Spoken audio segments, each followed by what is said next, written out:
Zoja dhe zotëri nga rrjetet sociale, mirë se keni ardhur në emisionin e radhës. Kemi të ftuar special në botën e artit, por para se të prezantojmë fillimisht dua t'ju falenderoj për këshillat dhe kritikat e vlefshme. Sigurisht gjatë javës edhe ne do ndryshojmë, gjatë javës do përmirësohemi. Kemi të ftuar Kevin Terezin, Kevin, shumë faleminderit për pranimin e ftesës. Faleminderit edhe për. Sigurisht ke pasur angazhime dhe e dim shumë do të thotë anullosh gjëra dhe të falenderojmë shumë. Shumë kënaqësi nga ana ime. Faleminderit për ftesën. Okej. Pa unë për kuadre, unë kam një pyetje shumë të bukur. Por pjesën tjetër do t'ja lëm dhe personave që na shohin. Kush ishte personi që e pa talentin e parë tek ju që ajo kur ajoi, si u zhvillua më pas? Atëherë personi i parë, fillimisht ka qenë familja ime në tërësi, por specifikisht babi. Duke qenë se dhe vetë është marrë pak me pjesën e artit, edhe kam mbaruar shkollë për vizatim teknik, edhe ai në shikon të pjesën e raporteve, formave, e ai ka qenë i pari që ka spikatur. Pastaj duke u rritur edhe duke u formuar dhe pak më tepër, duke pasur edhe pak ide më të qarta, pak a shumë kjo domethënë ka qenë, ato indicet e para. Gjithmonë baba, një baba ero. Cila ka qenë ëndra juaj kur keni qenë i vogël? Ose si e shihni veten tuaj, kush do bëj kur të rritesh, ajo shpreha famshme. Është shumë interesante sepse përgjithsisht ose të paktën në rastin tim, i vogël ëndrat janë shumë të mëdha. Pastaj duke u rritur, duke u kthyer pak më me këmbë tokë, ëndrat kanë qenë pak kështu në një formë ajrore, domethënë që shikoja galaktikën, qiellin, do bëhem astronaut, do rritem. Pastaj duke u rritur, ëndrat do bënin çik më toksore, shikojnë rrugë toksore, duke parë rrugë toksore, shikojnë që ka dhe trafik, ka dhe ndalesa, ka dhe pengesa rrugës, domethënë nuk është aq e thjeshtë, aq ndrimtare. Edhe avash do të fillosh të zgjohesh, domethënë. Më të preksh, pak a shumë. Është sigur sa fillojnë rritemi, sikur mësojmë edhe me frikëra. Patjetër. Ka dhe raste të persona të tjerë që ndodhe kundërta, që fillojnë rriten edhe thonë për shembull që s'ma mori mendja që do isha bërë kaq i suksesshëm, po përgjithsisht rritja të jep një farë goditje deri diku dhe të mirë, po që të kthen herë me këmbë tokë, edhe janë spontan, do t'i quaja këto persona që mendojnë që janë zgjuar një ditë 30 e kusur vjeç të suksesshëm, dhe thonë nuk e mbaj mend çfarë ndodhi. Spontan dhe modest, sepse gjithë e di që çdo rrugë, sado e lehtë mund të duket, është shumë e vështirë për çdo secilin nga ne. Patjetër. Çdo rrugë ka ato pjesët e veta që është sa e bukur, aq ka ato rrisjet, le të themi, derisa të arrish atje ku do në objektivat e tua, po sigurisht që duhet të punosh fort. Po patjetër. Kur pikturoni, kur vendosni të bëni një pikturë, cilat janë tre copë kanë vendosur: emocioni, ideja dhe ngjyra. Si do i rëndisnit? Atëherë, ideja dhe emocioni janë në bashkëveprim me njëra tjetrën. Domethënë herë merr hovin njëra, herë merr hovin tjetra. Po janë ato substancat bazë, domethënë që ty të japin të krijosh. Domethënë ide plus emocion, sepse dhe ideja lind si shkak pasojë një reaksioni apo një shkëndije të brendshme emocionale që ty del në sipërfaqe dhe ti arrin ta demonstrosh domethënë nëpërmjet pikturës apo videoartit, performancës, apo një disiplinë tjetër arti që ti ke mbaruar ose ke marrë formimin e dur për ta demonstruar. Fantastike, po për t'i dhënë jetë. Është shumë e bukur në fakt. E di gjatë kohës që po uleshim dhe po përgatisnim pyetjet, thamë t'japim një pyetje që ta vendosim në një botë. Okej, pyetja. Çfarë ngjyre do t'i jepje shpirtit? Shpirtit njeriu. Shpirti është diçka shumë e bukur metafizike si fjalë, edhe pse unë i vogël nuk kam pasur marrëdhënie shumë të mirë me errësirën, edhe akoma nuk e kam marrëdhënien e mirë me errësirën. Do thoja shpirti është i zi, jo në kontekstin e të qenurit i zi që është i poshtër, por i zi sepse është mister. Domethënë neve duke u rritur ose duke kaluar etapa të ndryshme të jetës, neve duke eksploruar botën, neve në një farë mënyrë zbulojmë dhe pjesë të brendshme të vetes tonë që deri para shumë kohë mbas edhe nuk i dinim që i kishim, ose dhunti ose aftësi ose gjëra që dalin rrugës. Dhe duke e parë në këtë lloj pikpamje është i errët, është black box, është mister. E di që më kujtojnë këtë pjesën e të zezës, ka qenë një periudhë që unë mendoja që errësira është thjesht mungesa e dritës. E kuptoj, është një që domethënë që shoh shumë njerëz që tremben nga. Por errësira është thjesht një e panjohur. Domethënë që ti më vonë do të zbulosh.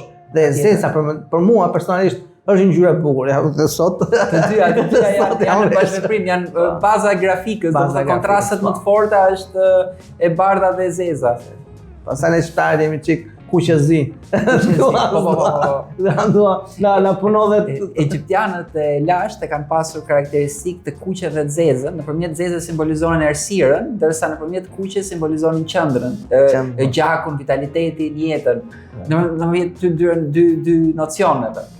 Pastaj neve shqiptarët jemi pak Ballkanas, dhe Ballkanasit janë njerëz emocional, edhe emocioni është pak bardhëzi, domethënë është o i mirë o i keq, domethënë o puthemi o rrifemi. E kemi karakteristikë që dhe bardha dhe zeza prap janë brenda nesh domethënë. Janë po, është yin yangu, është shumë teori e gjatë, po e kalojmë ke pyetja radhës sepse me këtë mendoj që mund të flasim me orë të tëra. Si e përcaktoni kufirin midis asaj që shikoni dhe asaj që ndjeni kur pikturoni? Atëherë unë si artist ose si njeri që dua të merrem me art, mundohem gjithmonë që mos të jemi drejt për drejt në mënyrën e realizimit të një vepre. Domethënë që përtej formës të ketë diçka që flet përtej imazhit, që të ketë një ironi apo Salvador Dali ka pasur një shprehje shumë bukur që thoshte që pikturën më pëlqen ta shkruaj, jo ta pikturoj. Pra duke bërë një bashkëveprim elementësh brenda një tabloje, ti mundohesh të thuash diçka me atë. Pastaj se si e percepton tjetri që e shikon, dikujt i jep më shumë emocion apo dikujt i jep më pak, ato janë pjesë që hyn edhe pjesa e elementit relatives që mund të perceptohet. Po. Fantastike. E di çfarë se po mendoja ta bëj apo mos e bëj këtë pyetje, po do e bëj. Cila është sfida më e madhe që jeni përpjekur ta ktheni në nga një kujtim në një imazh, ose ajo ka nxitur për shembull, le të themi unë personalisht unë s'jam me pikturën.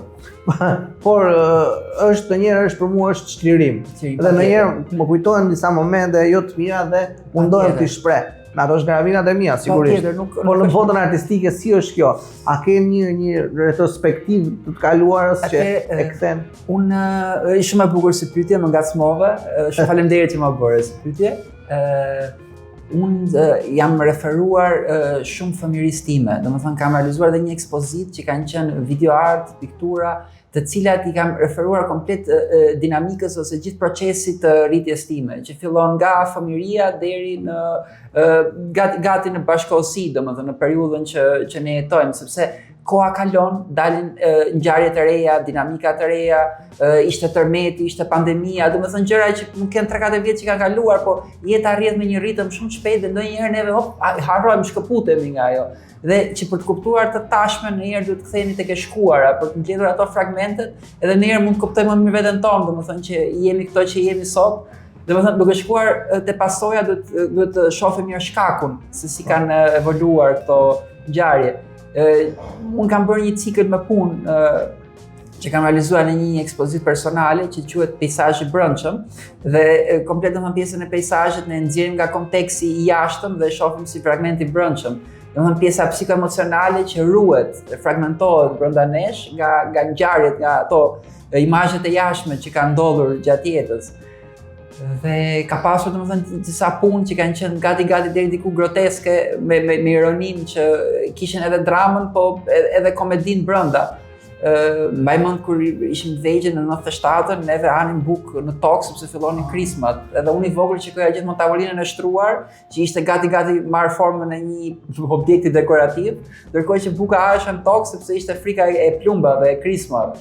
Domethënë gjëra që sot duken deri diku të pa perceptueshme për një fëmijë të 2025-s. Ndërkohë që në atë fragment kohë që unë kam qenë fëmijë, këto ngjarje ruhen në memorie.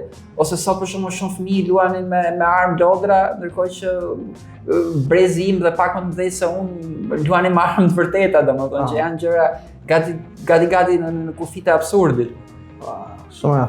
më kujtu fiks shpreha ke Salvatori që ti, sepse në momentin që më bëre atë pjesën e tavolina plot dhe ne që ushqeshim në tokë, është poezi.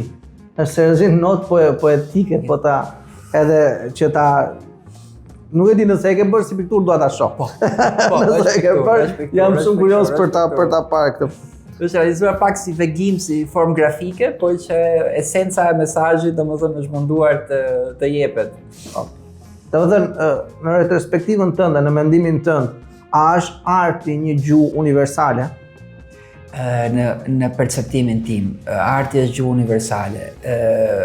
Përgjithsisht arti ka pjesën e vet të universalitetit, sepse emocioni në vetvete, nëse ti mundohesh ta japësh ose ta demonstrosh, ai ka hapësirën e vet të dimensionalitetit vet, domethënë që përcillet tek të gjithë njerëzit. Nuk ka nevojë as për gjuhë, as për komunikim, thjesht një imazh që ty të vjen, të jep diçka dhe ti e percepton, emocionohesh nga imazhi apo nga ajo që artisti ka dashur të thotë. Por sigurisht ka dhe arte ose personazhe shumë të famshëm, sidomos për shembull referohem në letërsinë shqiptare, Gjergj Fishta për shembull, që është një nga më të preferuarit e Gjergj Fishta, i cili të gjithë karrierën e vet ose pjesën më dominante të karrierës vet me poezitë e veta i është referuar Shqipërisë. Dhe prap janë shumë të bukura, shumë të gjetura, edhe shumë aktuale një pjesë e tyre, paçka sepse janë referuar territorit, domethënë vendit ku ne jetojmë, domethënë shtetit vet.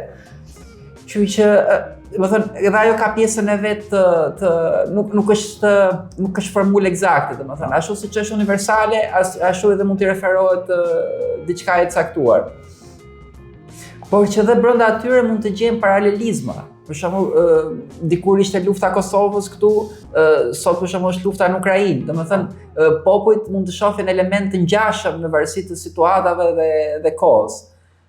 Në qita e më frymëzuese në fakt kur e mendon, edhe si puna e artit, pikturës, si puna e fotografisë, më kujtua një moment, e harrova për momentin e emrin e fotografit, që fal një fotoje të shkrepur në gjitha të vështirësinë në Kosovë, NATO-ja u zgjua dhe erdhi dhe mund të themi që fa një foto e sukses ose një nëse është ajo që mendoj unë, ka qenë një foto me plumë në ballë që ishte në ajo fëmoshnja e vrarë dhe që u zgjuan, edhe digjitura biles ka qenë shumë e fortë, nuk më kujtohet emri i artistit, po më kujtohet digjitura që thoshte që nëna e tij nuk qau për humbjen e fëmijës, sepse ajo kishte vdekur pak minuta përpara foshnjës.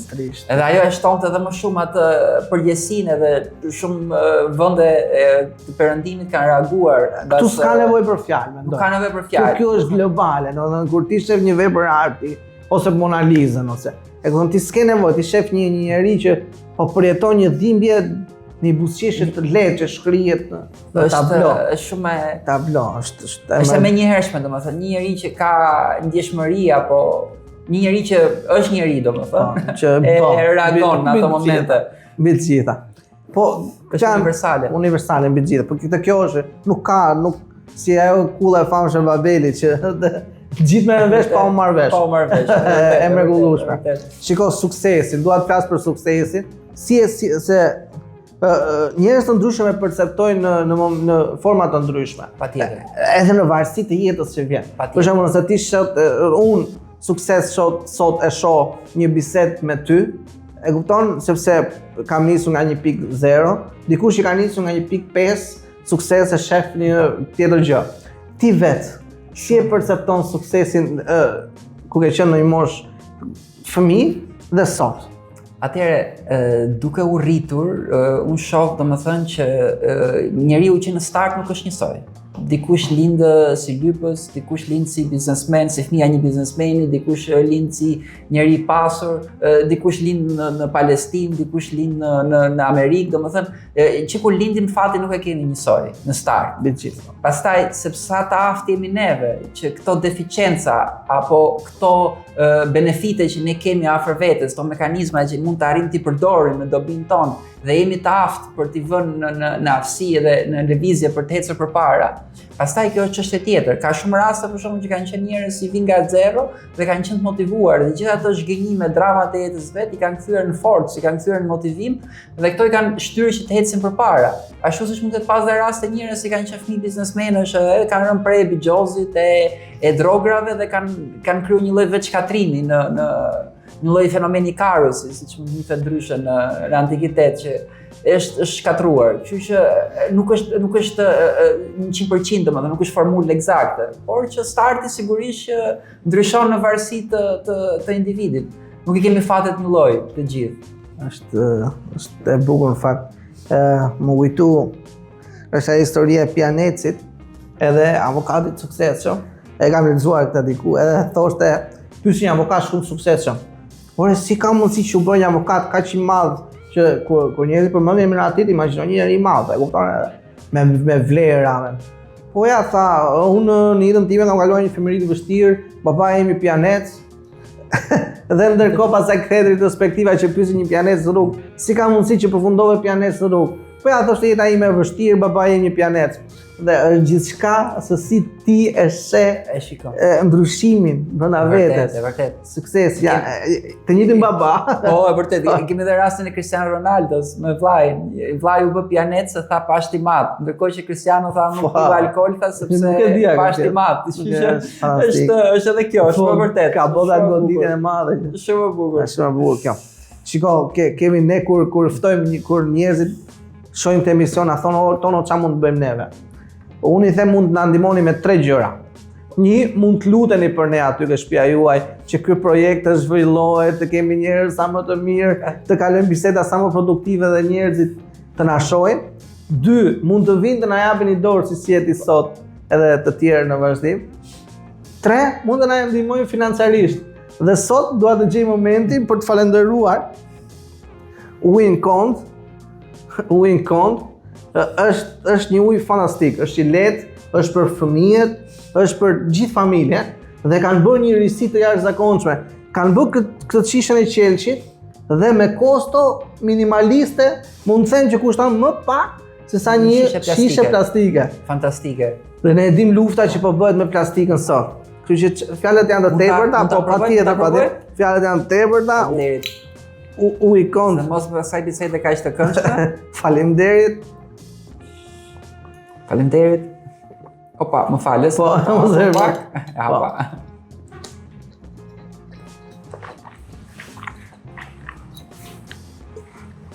Fantastike, shumë i lehtë. Tamam sipas përshkrimit. Po, shumë bukur, vërtet, është goxha. Edhe i shëndetshëm se mas kësaj tani si mund të themi prap tani. Ta e kthejmë prap ku e kishim me gjithë entuziazmin, me gjithë shumë dhe mendoj që kjo është pyetja e dur që ta kthejmë aty ku ishim. Çfarë shpresojnë që njerëzit të lexojnë në pikturat tuaja pas 100 vitesh? Çfarë dua që njerëzit të shohin? Ndoshta do doja të shikoni shumë gjëra, por do të referohesha një 2 pikave shumë kyçe ose bazike që unë i kam me veten. Dua të krijoj një identitet timin në art, për shembull që në stil, në ngjyrë, në mënyrën e vendosjes së personazheve, domethënë të jetë një diçka ku ndoshta se kemi luksin që të jemi më të mirët, po të jemi të veçantë në llojin tonë, domethënë që dikush sa ta shohit thotë është e filanit, si punë. Kjo do doja, ose pak të mendoj që do ishte një arritje, nëse do ta arrija një ditë. Dhe gjëra tjera, domethënë të ketë një farë ironie puna, domethënë duhet të bashkëveproj pjesa dramatike me komike. Domethënë mua më pëlqen shumë kjo pjesa e shkollës chaplineske, po duhet ta risjell në pikturë, domethënë nuk duhet ta sjell në kinema, që nuk është e thënë që ti mund të bësh një vepër dramatike dhe transmetosh vetëm dramën apo tragjedinë. Po ti mund ta marrësh dhimbjen tënde, thoshte Charlie Chaplin, dhe mund të luash me të. Dhe tjetrit i lë dhe shihen e mirë, por njëkohësisht i jep dhe esencën e përjetimit tënd që ti kalon, domethënë atë pjesën empatike që mund të deshifrohet apo mund të depërtohet nëpërmjet artit. Paka shumë to janë disa nga ato element që unë do doja, ndoshta po të ri akoma të mendoj, mund të gjej gjëra tjera, apo paka shumë to. E bukur në fakt kjo pjesa e frikshme, shumë njerëz tremben nga ajo që quhet zonja vdekje, por mos flasim për të se po do na japi njerëz un subscribe në YouTube. Ajo është frika më e madhe e gjithë qëllimi jonë. Frika më e madhe e ekzistencës është mos ekzistenca. Domethënë ne kemi jo vetëm tek njeriu, që njeriu është një qenie që është konsciente mbi vdekjen, por kemi një specie fare primitive siç është miza. Ti afron dorën mizës për ta qelluar, ajo largohet, sepse është instikti i vdekjes që e bën atë që të reagojë, që ka kundër reagimit. Deri në momentin e fundit. Janë gjëra të brendshme që janë brenda çdo lloj gjallëse, domethënë, mund të ekzistojë. Si është jetosh mirë? Se kam dëgjuar edhe një pjesë sipas teje, si e percepton një të jetuar mirë? Një njeri të jetuar mirë. Ashtu siç e keqja nuk ka fund, që është një sky minus, ashtu dhe sky plus që është e mira, është e pafundme, domethënë është.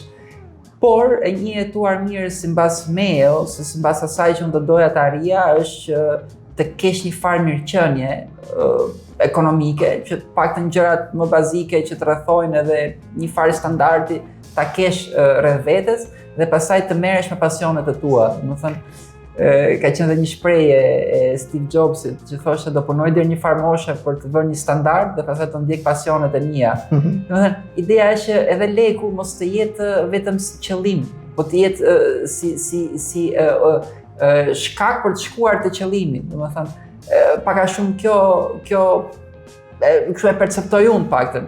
Jo se nuk e dua lekun, por ndonjëherë tek ne njerëzit mund të kthehet në qëllim edhe nuk kthehet në mjet. Edhe kjo fillon të harron shumë gjëra tjera. Edhe humbet nga ana emocionale, fillon lë pasdore familjen, pasionet e tua dhe kur vjen një farë moshe bën një lloj bilanci. Pak a shumë kjo domethënë duhet të balancohen ato substancat brenda njeriu, të kryhet një farë raporti. Po sigurisht edhe leku është shumë i mirë, se nuk e mohoj absolutisht. Përke pjesa e lekut, më kujtohet një mikun tim amerikan, edhe sa herë që luteshim thoshte, Zot më jep aq sa të mos të harroj. Edhe jo, më fal, po më jep aq sa mos të harroj, por edhe aq sa do të kujtoj. Domethënë është shumë e nevojshme që të kesh mjaftueshëm. Shumë e bukur. Edhe kjo është, Zot na japësh mjaftueshëm. Se e di pse ta bëra këtë pyetje, sepse piktor të pasur ka vetëm pas jetës. Dhe ne kemi njohur shumë piktorë që sot pikturat e tyre kanë me mira. Më thuaj kur të ndaloj euro çmimet, por që pas jetës së tyre. Patjetër. Dhe kanë jetuar një jetë, ne kemi Van Gogh në famë. Patjetër. Van Gogh ka pasur mungesë bojras dhe oqi vesh. Nëse do të në qoftë mund ta në formë kaq simbolike, të shpifur. Po, një figurë kaq të madhe. Faktikisht ka artistë të cilët janë të pasur, domethënë varësisht të dinamikës së jetës që kanë dashur të bëjnë. Për shembull Van Gogh është pak histori e veçantë sepse me Van Goghun shikohen shumë teori freudiane që mbi pjesën e skizofrenisë, domethënë që flitet sipas disa teorive që Van Goghu ka qenë skizofren edhe tek ai bashkëvepronin dy element, ishte edhe pjesa e skizofrenisë edhe pjesa e genialitetit vet. Dhe ai gjithë dramën që më vonë dhe psikiatrët arritën ta deshifronin tek një smur që vuante nga diagnoza e skizofrenisë, kishte një farë dridhje dhe shikimi nuk ishte i pastër. Dhe ai nëpërmjet genialitetit vet arritën ta kthente në imazh pjesën e smundjes që ai zhvillohej brenda vet. Po shikosh Penelata e Van Gogh kanë dridhje, kanë dinamizëm, ka lëvizje Penelata, ka gjendje. Edhe ai domethënë ishte një nga mishërimet më të qarta që bashkëvepronte dhe smundja edhe genialiteti i tij. Sigurisht sipas disa teorive, sepse për Van Gogh ka shumë lloj tezash që fliten, dhe ai u bë i famshëm pas vdekjes, për fat keq. Bëri shumë po jo vetëm, ka shumë piktorë. Patjetër, ka dhe shumë piktorë të tjerë që kanë ndjekur pjesën e pasionit dhe janë shkëputur nga pjesa e menaxhimit apo e marketingut apo shumë gjëra tjera. Ashtu siç ka dhe shumë piktorë të tjerë në botë, të cilët kanë jetuar, kanë bërë pasuri, kanë jetuar të pasur dhe kanë vdekur të pasur. Absolutisht. Që nga kështu, pra, që nga fabul. Është fabul. Po, që nga Por fabul. që ka një vindarse midis anës emocionale dhe anës së marketingut. Për shembull shikohet edhe në botë sot, për shembull, kemi filma komercial, kemi filma artistik që bëhen për kinema apo bëhen për një publik të caktuar apo për një lloj elite të caktuar. Ashtu siç kemi edhe filma aksion që bëhen për masën apo për publikun apo për një publik domethënë që priret, sepse gjithmonë masa, jo vetëm në Shqipëri, por edhe në botë, po ta shohim për shembull, gjithmonë priret nga gjërat që janë më të thjeshta për të kapur. Kemi për shembull raste sa veta shohim MTV Music Awards, që është një platformë e frikshme televizive, po ndonjëherë merr dhe trajtën e komerciale se kështu. Ndërsa kemi për shembull koncertin e Vienës, shikohet nga një target group njerëzish më i veçantë, më domethënë edhe në botë ekziston kjo pjesa që ka një farë ndasie midis komerciales dhe artistikes. Dhe gjithmonë komerciala do jetë më shumë për masën, do jetë diçka më konsumi. Ashtu siç do ketë telenovela, ashtu do ketë filma që do jenë për Oscar. Domethënë gjithmonë ka një ndarje. Gjithmonë do ketë fast food artistike që. Por vetëm ka një gjë që e kam thënë edhe në emisione të tjera që tek neve të paktën e shoh që duhet të krijohet një farë standardi, të ketë një farë kritike arti, që të ndajnë çfarë është film artistik, çfarë është film komercial dhe çfarë është film amator, sepse tek neve është bërë një përzierje midis amatores dhe komerciales, që për shembull seriali Friends në Amerikë është komercial, por bëhet nga njerëz të mirëfill që dinë të bëjnë një film komercial. Po. Një film komercial që akoma flitet. Një formë aq të bukur. Komerciali është e bukur. Po di ç'a bësh është shumë e bukur. Po të bëhet nga njerëz që kanë referenca të dhura dhe kanë edhe kritik. Kjo është një bisedë që kam bërë me një mikun tim, edhe Bilemi po bisedojmë për një projekt që të ngjashëm, që të kritikojmë. Të kritikosh mua personal, prandaj kur hapa emisionin fillimisht I falenderova kritikët e mi, sepse më kanë bërë shumë kritika ke video më parë. Edhe jam munduar që në këtë bisedë që po bëjmë ti përmirësoj, sepse kritikat, një person që di ti marrë kritikat, zhvillohet. Dhe unë personalisht, dhe jo vetëm, dhe personat që kam në skuadër duam të zhvillohemi. Patjetër. Dhe një nga projektet tona është që të nisim një gjë të ngjashme, por këtu në Shqipëri dhe nuk merren mirë, sepse thot kush je ti? E kupton? Dhe ne po mundohemi të krijojmë një grup profesionistësh, një djalë që ka studiuar në akademi për muzikë, një djalë që ka studiuar për kështu, edhe të kritikojmë. Ndoshta ja dalim, më pëlqen se provojmë, hapet. Në një projekt të ashtu. Unë jam për atë që të vi një ditë që të bëhet edhe një shkollë, një degë mirëfill që ne të kemi kritik të mirëfill të arti. Po, siç është bota. Ti ke para ai të vjen, po flasim në kuzhinë për çu ta hanë një pjatë. Dhe nëse ai thotë kjo është skandaloze ose kjo nuk bën për të ngrënë, të fiku, të shkatroj shitjet. Edhe unë vërë herë me njerëzit që pamundësisht për të gjetur fjalët e dhura për të bërë kritikën, I vjen shkurt, I fuzin një çark, nuk e shoh atë thon se është I çmendur apo është budalla apo në pamundësi për gjetur fjalët ose artikulimin ose shpjegimin e dur të mirëfillt që pse ai nuk I jep emocion apo pse nuk I dha diçka në lidhje me atë direkt shine për shembull. Mua më vjen realisht shumë keq kur shoh shumë komente në rrjetet sociale që denigrojnë njëri tjetrin me komente, lavdëron njërin dhe shan tjetrin. Nuk e pse shan këtë dhe lavdëron atë, më thuash më pëlqen ky për X arsye dhe ky tjetri nuk më pëlqen për këtë arsye. Ky tjetri më pëlqen për këtë tjetrën. Artikulojnë dhe kjo mangësi artikulative komunikimi fjalësh për ta shpjeguar, bëhemi emocional, bëhemi instinktiv, edhe kalojmë direkt në ofendime. Edhe kjo gjë më lë një shije jo të mirë.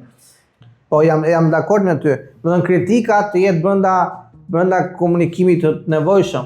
Pse po kritikon? Kur ti thua për shembull që ti ke shumë plastik, okay, ajo është kritikë e bukur, I që plastikën. Kur ti thua ke këtë, domethënë kur je specifik, ajo është kritik. Jo kritik ti je budalla. Kalon në ofendime dhe pastaj fillon. Kjo pastaj mund të quhet debullizim. Pastaj ulet pjesa e arsyes dhe dalin instiktet instikti pastaj mund të arrijë domethënë në shumë lloj formash, në shumë lloj reaksionesh. Fantastike. Shiko, un po mundohesha ne nisëm këtë intervistë në një formë kaq të bukur dhe konsumuam një pjesë të mirë të pyetjeve. Dhe Doja ta mbylla me një pyetje, po ja, e gjeta. Ta lem dhe këtë pjesë edhe kjo ka bukurinë e vet. Nëse jeta do të ishte një palet me 3 ngjyra thelbësore, cili do të ishin ato? Sepse folën bardhë, folën zezë, por dua 3 ngjyra që ti e shef jetën. Si e shoh jetën? Atëre po të më lieshe mua në dorë, do shtoja shumë ngjyra. 3 ngjyrat bazike që unë mendoj, domethënë se si mund ta perceptoja jetën. Një është fillimisht po thoja për green e errët. Po të përzihesh të gjithë ngjyrat e tavalosit, ato marrin ngjyrën e grisë e errët. Domethënë jeta ka një kakofoni substancash të cilat bashkëveprojnë me njëra tjetrën dhe krijojnë atë green e errët. Për sa i përket grisë e errët. Këtë nuk e them unë, e kanë thënë të tjerë që kanë shpjeguar teorinë e ngjyrës edhe eksperimentin dhe ata. Tashi pjesa tjetër është si e perceptojmë në aspektin personal me 3 ngjyra. Njerëzit kur janë të vegjël në moshë dhe në diapazon apo në fushpamjen e mendimit që kanë, janë pak bardhë e zi. Domethënë mendojnë emocionalisht, janë keq ose mirë, duan, urrejnë, nxefen, qajnë, qeshin, i kanë ekstreme emocionet. Ndërsa duke u rritur, njeriu fillon ka përzierje dhe shikon që bota nuk është vetëm bardhëzi, po që të mbjetosh apo të jetosh apo të kesh një status apo të krijohet ajo pjesa superegos, domethënë që ne njerëzit e kemi si qenie dominante mbi qeniet e tjera, sepse kemi të zhvilluar arsyen, dhe njeriu pak bëhet pak më gri dhe fillon atë të zezën me të bardhën fillon ta shkri, ta përziej. Edhe prandaj kur njeriu fillon rritet, kalon pjesën e fëmijërisë, adoleshencën fillon dhe është më i menaxhueshëm nga ana emocionale dhe bëhet pak më gri. Nuk është më aq ekstrem që të qeshë më të madhe as të qaj më të madhe, ka një farë ekuilibri. Edhe kjo vjen si shkak pasojë e rritjes. Duke parë në këtë lloj perceptimi, do thoja e bardha, e zeza dhe gria. Janë 3 nga elementët më bazik. Pastaj ngjyrat e tjera janë luks, duke u rritur, duke u kombinuar. Duke i zhvilluar. Kevin më kënaqe. Kevin të falenderoj shumë për pranimin e ftesës. Edhe nuk e di, unë e shijova të gjithën. Besoj që edhe njerëzit online që na kanë parë, ne arritëm ti mqifemi, se banga e fundit këtë filozofi ka që ti mqifemi zyshave, ti mqifemi gjithë njerëzve të tjerë, e kupton dhe ja kemi dalë sot me këtë intervistën tonë. Shumë e gjetur dhe kjo banka e fundit shumë. Edhe i falenderojmë gjithë njerëzit që falenderoj ty fillimisht për gjithë prezencën tënde, për kohën, për intervistën, përgjigjet dhe ne ja dolëm ta mbarojmë edhe këtë javë, kemi gjallë, kam në tokë. Ajo është kryesorja. Ne herë harrojmë atë pjesë dhe ne me gjëra të tjera. Po, do të jemi dhe falënderues mbi të gjitha, dhe pse jo, ndoshta do kemi dhe mundësi tjera që një persona të tjerë që të na mbështesin. Unë them ngrem pak, bëjmë një dolli me ujë. Edhe falenderoj edhe herë Kontin për këtë ujë të mrekullueshëm. Edhe shifemi. Ju përshëndesim.